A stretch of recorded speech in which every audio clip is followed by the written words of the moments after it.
Alright, in this video, let's talk about atheism. Ano ba ang atheism? Ano ba ang isang atheist? Sige, kasi napapansin ko meron ng mga napapadpad na mga believers dito sa channel, no? And I think it's time to i-topic i-topic i-topic ang atheism.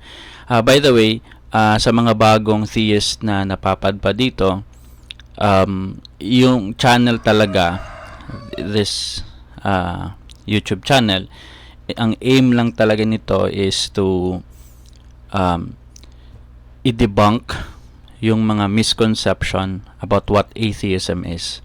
Kasi alam naman natin na maraming informasyon na nagsisirculate na mali about atheism. Sinasabi ng iba na religion ito, sinasabi ng iba na sumasamba kami kay Satanas. Mga ano ito, mga suwail, mga gusto lang mag-sin, gusto lang ng pera.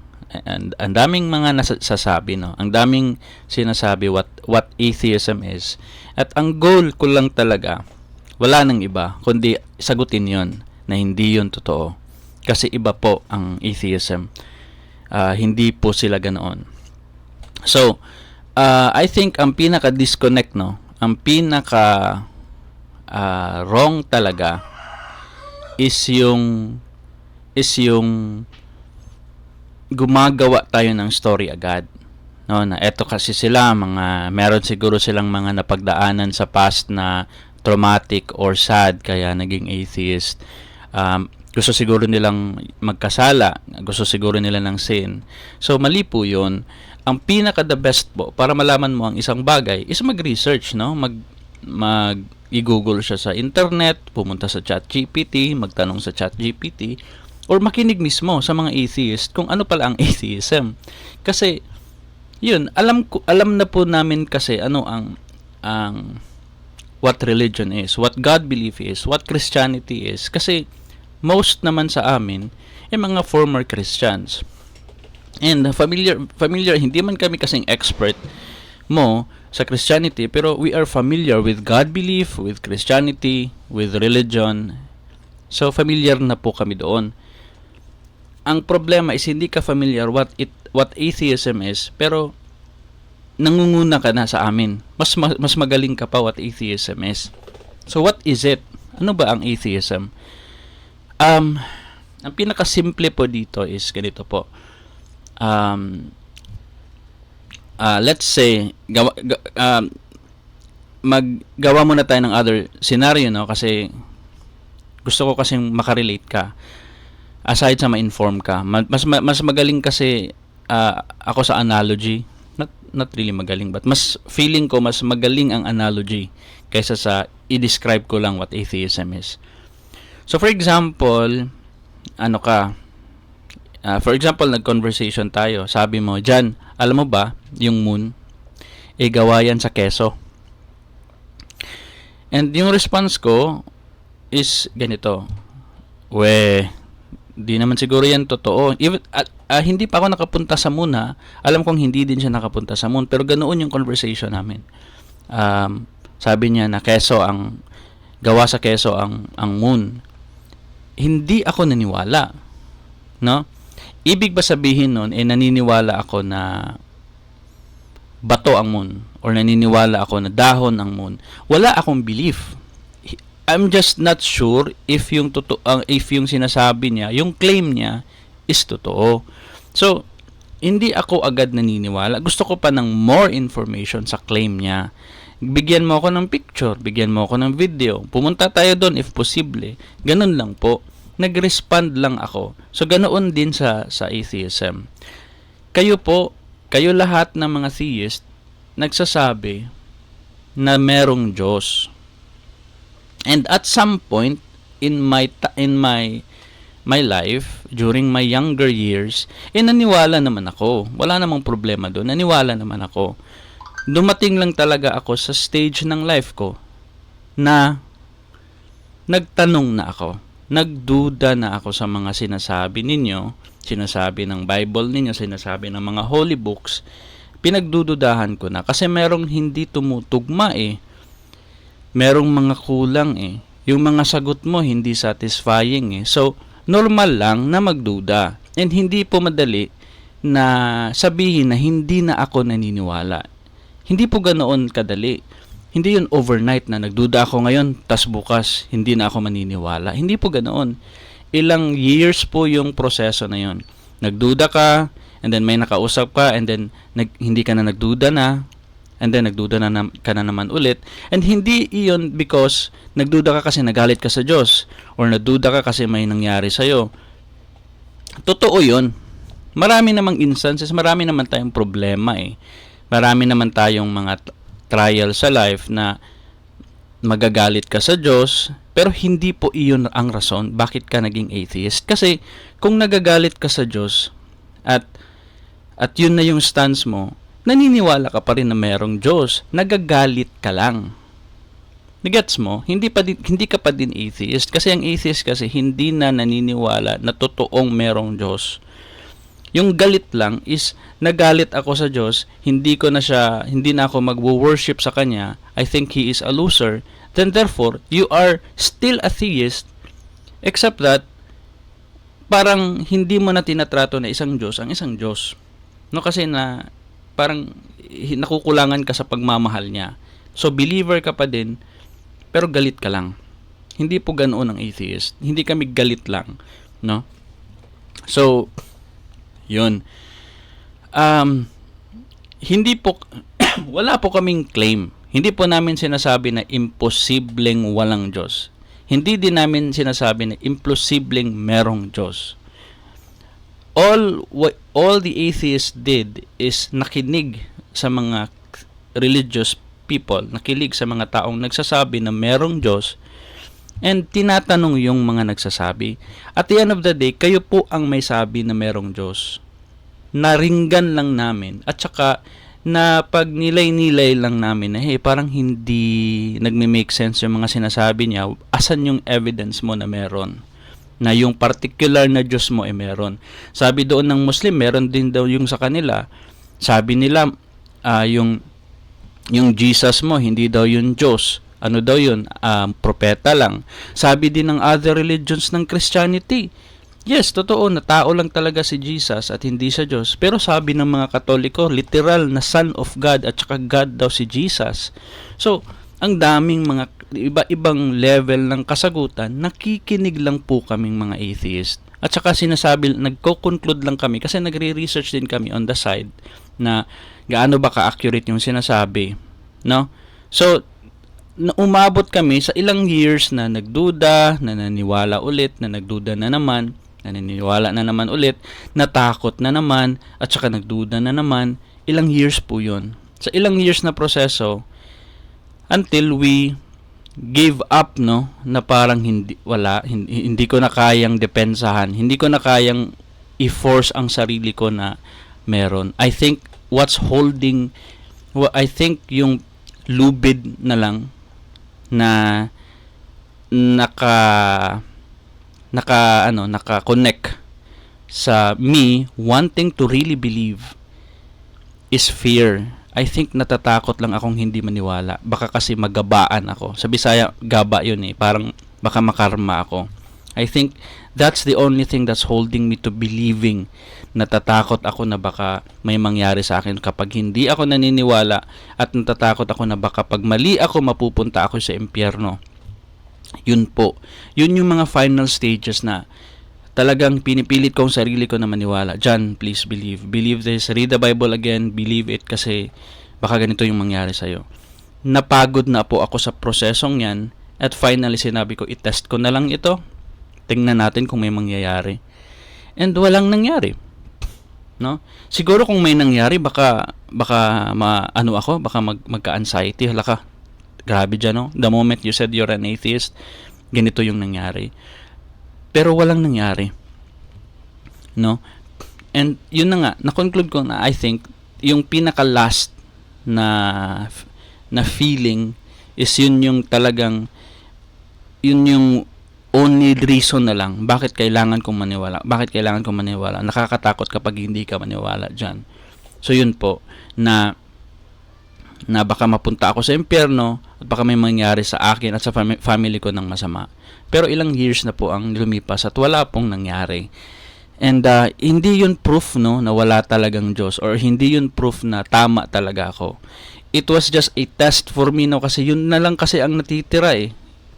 Yun na lang kasi ang natitirang ang rason na kailangan kong maniwala. Hindi kailangan kong maniwala kasi totoo. Hindi yun. Mas maganda kasi yun na rason para maniwala. Pero yun na lang kasi ang natitira. Very weak kasi ang reason na yun for me. So yun, balik ako sa atheism. It is just a response. It is not a claim that there are no gods, that there are gods, that God is impossible. Hindi po nagkiklaim ang atheist. Response lang po talaga siya. Wala nang iba. Nakinig lang siya sa sinabi ng theist, humingi siya ng ebidensya. Ang sagot ng theist dyan, what about the trees? What about the flowers? Bakit ka naniniwala na ginawa ng tao ang lamesa? Pero pag ang puno at saka halaman, hindi ka naniniwala. Fallacy po yun. Nalaman ko na hindi pala yun magandang argument. So yun po, natuto po ako na yung mga akala ko na magagandang arguments ng mga ginawa ng mga sinabi ng theist, narinig ko na yan kay yung sa narinig ko yun kay Eli Soriano, and na-learn ko na it's a logical fallacy. Fallacy kasi meron naman tayong ebidensya na ang cellphone, na ang internet, na ang wifi inimbento ng tao. Wala tayong ebidensya, and very impossible na kaya itong gawin ng isang pusa. 'Di ba? So kaya nakaka-conclude tayo na yes, may creator at saka tao ang creator ng mga bagay na binanggit ko, wifi, internet, cellphone. Pero pagdating po sa puno, sa halaman, sa mga planeta, wala po tayong ebidensya na merong gumawa. Yun po ang kulang. Yun po ang fallacy.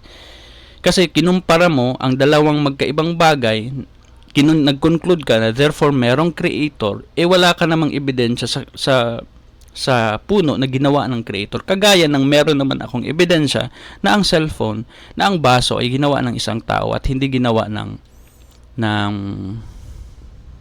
ibon. So, yun po.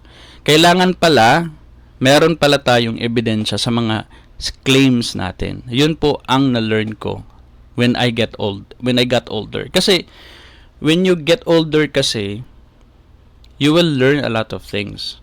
Na marami palang tao na mga con artist, marami palang scammers, marami palang corrupt, marami palang magnanakaw, marami palang liars, marami palang scams. Na-learn natin as we grow old kasi na-i-expose na tayo sa mga bagay-bagay. And nagiging more cautious, nagiging more skeptic tayo. And ina-apply natin yun sa pag-vote ng kandidato. Tinatanong natin sino ba dapat ang i-vote. Nagiging more skeptic tayo. And hindi unlike noong bata tayo, na kailangan nating mag-trust sa authority without any kind of question kasi sila ang mas may alam. And then wala pa tayong critical mind siguro, hindi pa na-develop masyado. Kapag sinasabi ng parents natin na huwag kang lumangoy dyan, malalim dyan, doon ka lang sa gilid, sa swimming pool. Hindi naman tayo sumusuway. Na merong bata na sumusuway, kaya nga merong bantay. No?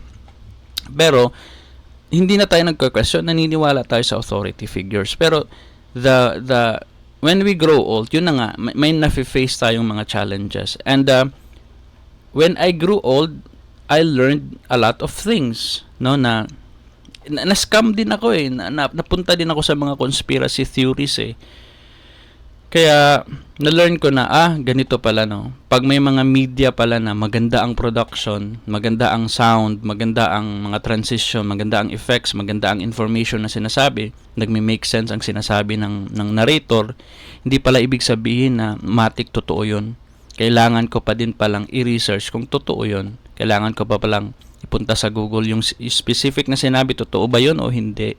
Kasi once na kapag naniwala tayo agad, nakakatakot pala. Pwede kang mahulog sa isang hole na hindi mo na kayang lumabas. Kaya yun, na I learned those things, pero hindi ko siya in-apply sa sarili ko. Hindi ko siya in-apply sa religion ko. In-apply ko lang siya sa mga bagay-bagay lang na mga normal kong ginagawa. Yun. Kaya, when I tried to apply it on my own belief, suddenly it was really very struggling siya to fight. Kasi yun na nga, core belief ko siya eh. Lumaki ako na ganito ang pundasyon ko eh. Hindi siya ganoon kadaling i-unbelieve, no? So, yun na nga, ang atheism is just a response to a claim. The disconnect, yung pagkakamali ng theist is akala nila, pumasok ito sa another religion. Ang religion lang nila is hindi maniwala. Wala po kaming pari, wala po kaming doktrina, wala po kaming church, wala po kaming leader, wala pong perang donation or whatever, wala pong pumapasok sa amin na pera, wala pong anyone na parang propeta ng mga atheist. It is just a personal realization na sa ilang years kang naniwala, suddenly nag-demand ka na, hey, I've been believing you for more than 15 years ha. Saan yung ebidensya mo? Ano ang ebidensya mo na meron talagang creator at saka ginawa talaga niya ng mundo? Diyan, madali lang yan sagutin. Sobra ka naman dyan. Huwag kang mag-doubt. Ito po yung sagot dyan. Ang sagot dyan is this. Naniniwala ka dyan na yung lamesa, yung mouse mo and keyboard mo is gawa ng Diyos, pero hindi ka naniniwala na yung puno hindi ginawa. So, merong creator dyan. Sa mura kong edad dati, very convincing yun at saka nawala yung doubt ko. No? Okay, that makes sense. Meron talagang creator. Pero as time goes by, may mga napupulot akong mga bagong arguments na na-realize ko na bullshit pala yun. Hindi pala yun valid argument. And hindi pala yun evidence. No? Argument lang pala yun. Iba pala ang evidence din, yung physical na nagpo-point talaga sa ipino-point talaga ang conclusion na meron talagang Diyos. So, arguments lang pala yun. So, ang argument kailangan solid. Pati pala yun, hindi pa din solid eh. Kasi fallacy nga, na-explain ko na dati. So, yun. And then, nag-demand ako ng more evidence. Ang isasagot lang sa akin palagi is not evidence, but more arguments, more philosophical arguments. And when you face it, nare-realize mo pa din na kulang pa din hindi pa din ito yung kasagutan fallacious pa din So, nagdidiman ako ng evidence ang ibibigay sa akin is logical fallacies. So, the more akong hinihinay na nagiging more confident sa non-belief ko. Kasi dati, nagdududa ko atheist ako, ano kayang mangyayari sa akin? Baka, yun na nga, baka pag mamatay ako, mapupunta talaga ako sa impyerno. Merong mga doubts even though na-accept ko na atheist ako. Kasi yun nga, hindi madali ang i-torture sa utak mo na merong hell. No? That's torture. Given na bata pa akong tinuro yan, that's child abuse for me, no? Now na I'm older, that's child abuse. Ituro mo sa bata na may literal place na susunugin ka forever. Hindi madaling i-accept yun as a kid kasi literal na totoo yun. I-re-register yun sa bata sa utak nila na totoo yun. So it's torture, it's child abuse. So hindi nga natin ito tinuturo ang politics, na ang komplikado ng politics, pero religion itinuturo mo sa bata. Ituro mo siguro ang magandang asal, wag mo nang ituro ang complexities and the Christian lore na merong torture chamber, na merong heaven. Ituro mo na lang siguro ang magandang asal. Once the kid grows older, then siguro ituro mo na the whole lore of Christianity. I-reserve mo siguro ang lore ng Christianity sa pag-critical na ang bata. Siguro pag younger, wag mo sigurong i-torture ng hell para hindi siya makagaya ko, no, na ang tagal naka-escape. Kasi yun na nga, natatakot. Pero anyways,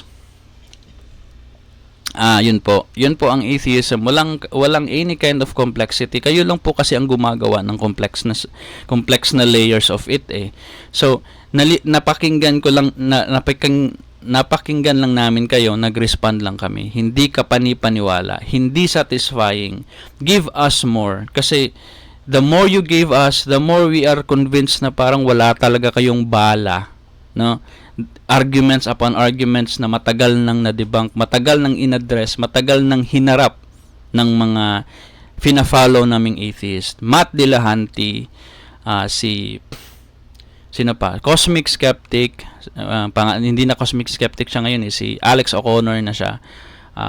Si Genetically Modified Skeptic, Rationality Rules, hinarap na yung mga mabibigat kuno ng arguments ninyo, and talagang satisfying ang mga sagot nila kasi nasasagot nila very satisfying for us ang tatalas ng mga arguments nila. And arguments lang, no, walang solid evidence kasi yun talaga ang pinaka-heavy at the end of the day, physical evidence that would point us na there really is a literal Christian God, not a Muslim God, not a Hindu God, but a Christian God.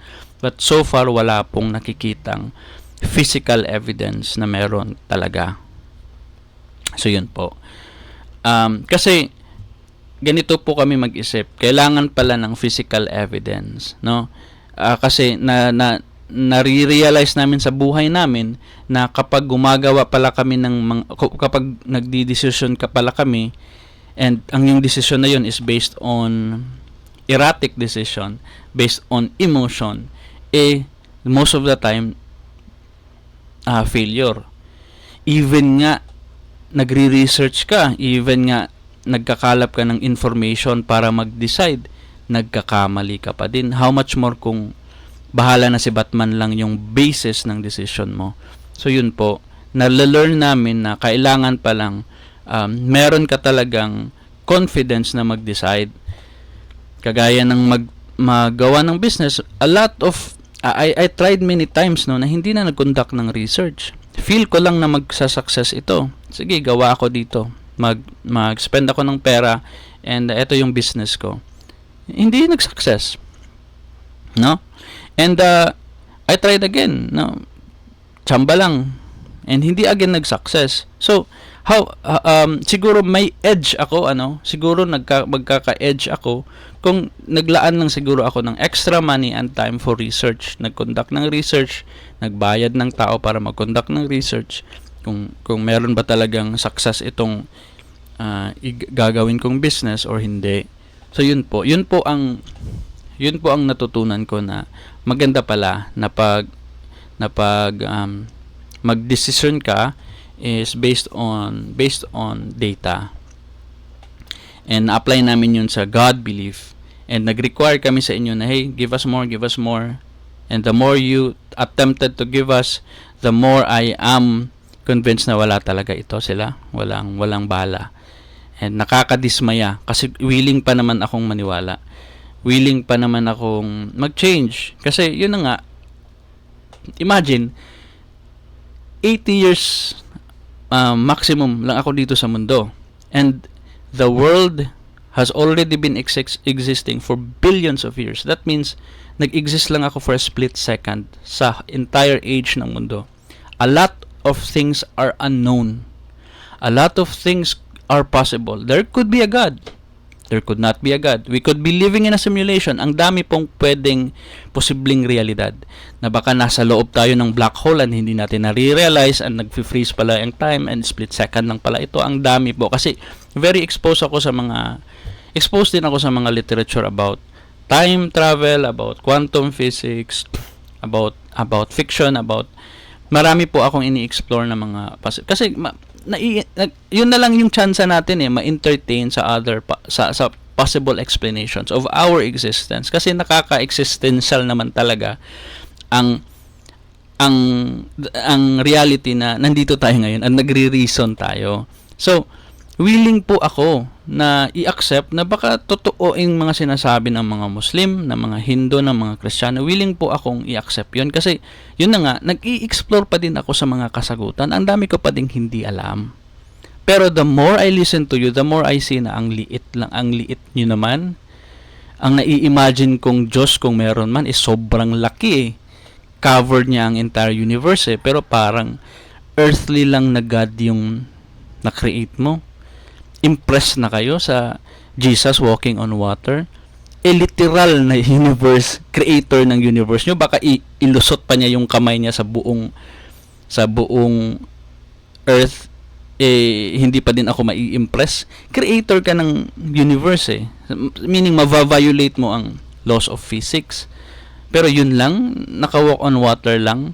Parang meron namang pwedeng trick ang magawa ng isang tao para magmumukha, kasi parang parlor tricks yung nafe-feel ko lang, hindi ito totoo, pero grabe, parlor tricks lang talaga ang level na think ng mga Christians na yun ang magic na nagawa ni Jesus. Like yung water into wine, pwede naman yung ma-pull off kung magaling ka sa sleight of hand.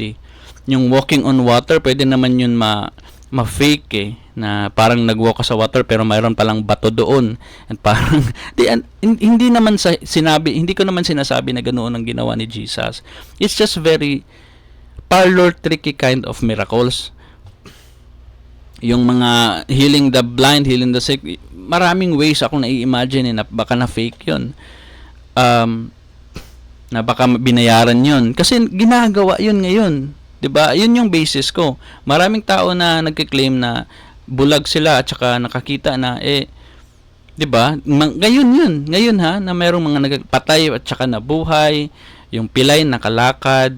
So, parlor tricky kind of miracles. So I want something that's in the same level with what I have read so far, na yun ang definition ng isang God.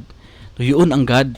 So, in a way, parang mas namamangha pa ako sa fiction na mga stories kasi mas close sila sa kung ano ang kapabilidad ng isang Diyos kaysa doon sa ikinwento sa Bible. So, parang ang naiisip ko is parang parang ang writer is parang may limit lang sa imagination niya. Kasi nga, given it was written 2,000 years ago, of course limitado lang yung imagination niya at hanggang doon lang talaga ang madodrawing niyang kuno ang nagagawa ng isang Diyos. Ngayon ang grabe, even in the Marvel Cinematic Universe, grabe ang na nai-imagine nilang what a godlike being is, 'di ba? Even nga doon sa magandang may magandang yung sa Watchmen, yung blue na godlike na character doon. Yun yung parang parang mas close sa at kung ano ang hindi yun but I think ito yung parang Diyos na mayroon siyang relationship sa wife niya pero parang slowly nagiging na siya, wala nang feeling towards his wife. Kasi yun nga, God na siya Ang dami na niyang pinoproblema sa other parts ng universe. Ito pa talagang relationship namin ang iuuna ko. So nawawala yung humanity niya. No? Wala na siyang feeling and na-busy na siya sa other na mga important stuff kaysa sa stuff na importante din naman sa atin sa mga tao pero wala na sa kanya yun. So yun po, ano pa? Yun. Sana po ay kung curious kayo what atheism is, wag po kayong mag-preach dito wag po kayong mag-preach kasi it will turn us away even more. Kasi again, we are willing to change. And unless hindi mo babaguhin yung sarili mo, unless inuuna mo ang idea na mga satanista lang kami, wala pong mababago. It will all drive us away. No? Again, I'm going to tell you this. I am willing to change only if makikipag-communicate ka sa akin and mabibigay mo yung gusto kong ibigay mo. No, hindi man siguro hindi ko naman ini-expect na may ibigay kang physical na evidence kasi hindi ka naman scientist. Pwede kang mag-refer sa other researchers or scientists na hey John, ito yung na-conduct nila, ito yung physical evidence so far. Or pwede kang magbigay kung arguments lang pala ang kaya mo. Pero do know na I have already faced a lot of arguments already kasi nanonood po ako ng mga debates online ng mga apologetics versus atheist, and at the end of the day panalo sa akin kasi mayroong talo ng mga atheist siguro pero Depende siguro sa kung sino yon. Kasi meron namang magagaling na theist. And pero I think ang fina-follow ko lang talaga kasi ng mga atheist is yun yung so far talaga consistent sa sumagot. Si Matt Dillahunty talaga ang number one. And siguro si Christopher Hitchens, kaso patay na siya. Pero marami pa din siyang mga debate eh. And sila po yung mga fina-follow ko, and sila kaya naririnig ko na ang mga arguments ng mga theist kasi through them. And siguro if you can be more creative, if meron ka pala talagang bala na kayang ibigay sa akin na bago, and naisip mo na pwede ko tong ibigay ka dyan kasi naisip ko na to and hindi to fallacious argument, sige, try ko to. So yun po, kasi willing naman talaga, willing akong makinig. And yun.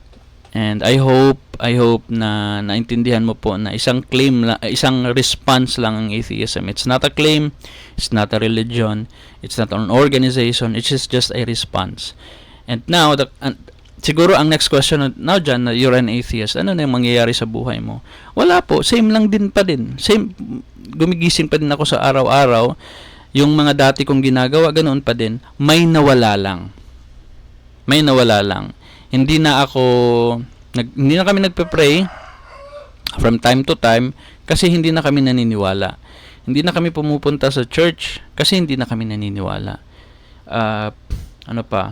Wala na yung mga holidays, mga ginagawa namin dati kapag may mga religious na occasions.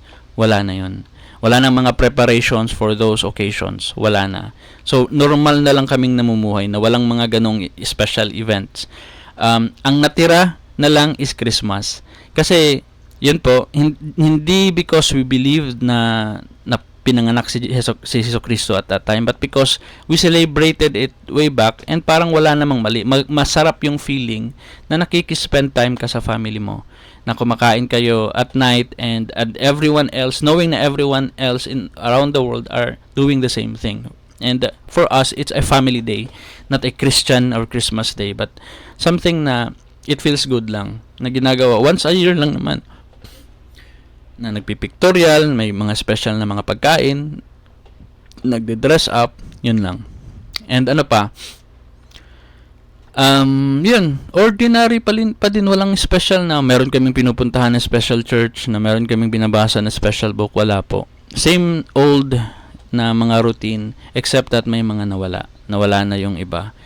And ugali, nag-change ba? Hindi, ganun pa din. Yung upbringing ko as a Christian person, ganoon pa din. Yung medyo pagka-conservative, medyo conservative, Filipino-centric na pamumuhay. Pero yun na nga, you grow older and you learn things eh. So, iba-iba. May mga bagong nadagdag na mga pananaw. For example, very homophobic ako during high school and during elementary and even during college. Pero umiba kasi may mga natutunan ako, no? Na pwede ka palang maging ally sa LGBT na hindi ka gay, no, straight ako. Kasi natatakot ako dati na makipag-ally sa LGBT, baka sabihin ng iba, insecure nga eh. Asa baka sabihin ng iba, bakla siguro yan si John. So insecure ako. So ngayon I can speak out na it's okay. And mga nagbago lang na not because I'm no longer a Christian, but because you learn new stuff. Kasi baka naman siguro ma-learn ko pa din yon kahit na Kristiyana ako. Pwede naman siguro akong maging ally kahit Kristiyana ako. No? Yun. So I hope no na hindi ito magic, hindi ito overnight. It is a grueling process na matagal kong inisip. And hindi ito ibig sabihin na just because hindi na ako naniniwala, mas matalino na ako sa inyo. Hindi din ito, hindi ko din kayo inaanyayahan na maging atheist. Kasi it is a personal journey. Personal mo mararating ang atheism. Hindi ito tinuro, hindi ito binigay. And hindi ko din i-encourage ito kasi hindi madali ang posisyon dito. Hindi madali dito eh. Hindi madali na you have to learn new things eh. You have to unlearn a lot of things. Hindi madali. Hindi madali na magdesisyon na na wala pang iba na nakakadesisyon ng ganito. Hindi marami. Kasi for example, automatic naman kapag magpakasal ka kung Kristiyano ka, automatic kailangan mong magkaanak. Kailangan mong may bata. Blessing 'yon. Ini-encourage ng Diyos 'yon. Ini-encourage 'yon ng parents mo, ini-encourage 'yon ng society. Pero as couples na atheists na walang any kind of restriction from us, nakapag-decide kami na okay lang namang wala. Hindi naman yun priority. And hindi din namin afford. Afford namin siguro ang bata na buhayin, pero hindi na kami makakagala. Hindi ko na mabili yung gusto kong bilhin. Hindi na kami makakakain sa mga restaurant na gusto naming puntahan. So yun po. Yes, makaka-afford ako ng bata, pero yung mga personal kong gusto, hindi ko na magagawa. So, siguro kung meron pa akong quadrupling pera, ay madali siguro. Makakagala pa din kami, may anak pa ako. Okay, mas okay yun. Pero at the end of the day, gusto ko ba? Priority ba yun? Kailangan ko bang gawin yun? Wala sa pressure ko ang ganoon. Kasi aside sa pera, kailangan mo ding gustuhin eh. Kailangan mo ding meron kang mental and physical na kakayahan para magpalaki ng tao, no? Kaso wala akong ganoon din. Wala akong time kasi gusto kong i-spend ang time na 'yon sa mga bagay na gusto kong gawin. So wala, maniniglect lang ang bata at kawawa ang bata sa akin. Kasi ganito ang timplada ng pamumuhay ko. Hindi ko pa kaya. Siguro sasabihin mo na dyan, mag-iiba ka talaga. Oh, alam ko, mag-iiba, pero I don't wanna change. I like this kind of lifestyle. I like na nandito lang ako sa bahay and lumalabas kapag gusto ko. Hindi yung kailangan mong lumabas dyan. Kailangan mong mag-go out. No, walang kailangan. Ako lang ang magdidesisyon sa buhay ko. So, ganun po. We have more flexibility in deciding things. Kasi walang istriktong guide. And yun ang nakakatakot for me, for other people. Because a lot of people out there need some kind of guidance from other people to function. Us, on the other hand, can do without those kind of rigid na mga structure. We can do ourselves, our own way, and kami na po ang magfi-face sa consequences sa mga pagkakamali namin. And meron na po kaming mga pagkakamali sa mga decision sa mga buhay namin. And we've learned from those mistakes, and we keep doing those mistakes, and we strive to not do do them again. Kasi yun na nga. And kasi yun na nga, mahirap kapag magkakamali ka kasi yung sarili mo ang magsasuffer. Yun. I don't that encourage atheism. Be a Christian for all you want. Be a believer. Magkaintindihan sana tayo. Wala akong intention dito na sirain yung church mo. Wala akong intention. Ginawa ang channel na ito para walain yung mga misconception kasi hindi po tayo magkakaintindihan kung may misconception ka pa din sa utak mo. Hindi maganda ang usapan natin kapag yung tingin mo sa mga atheists nagwo-worship kay Satan or mga masasamang tao to. Hindi po tayo magkakausap ng matino kasi marami ka ng maling informasyon sa akin. At I'm sure hindi mo na ako pakikinggan. So iwala mo yun lahat. Mag-usap muna tayo and then after our conversation, doon ka mag-conclude na sira ulo pala talaga tong mga atheists or sira ulo pala talaga ito si John. So yun po.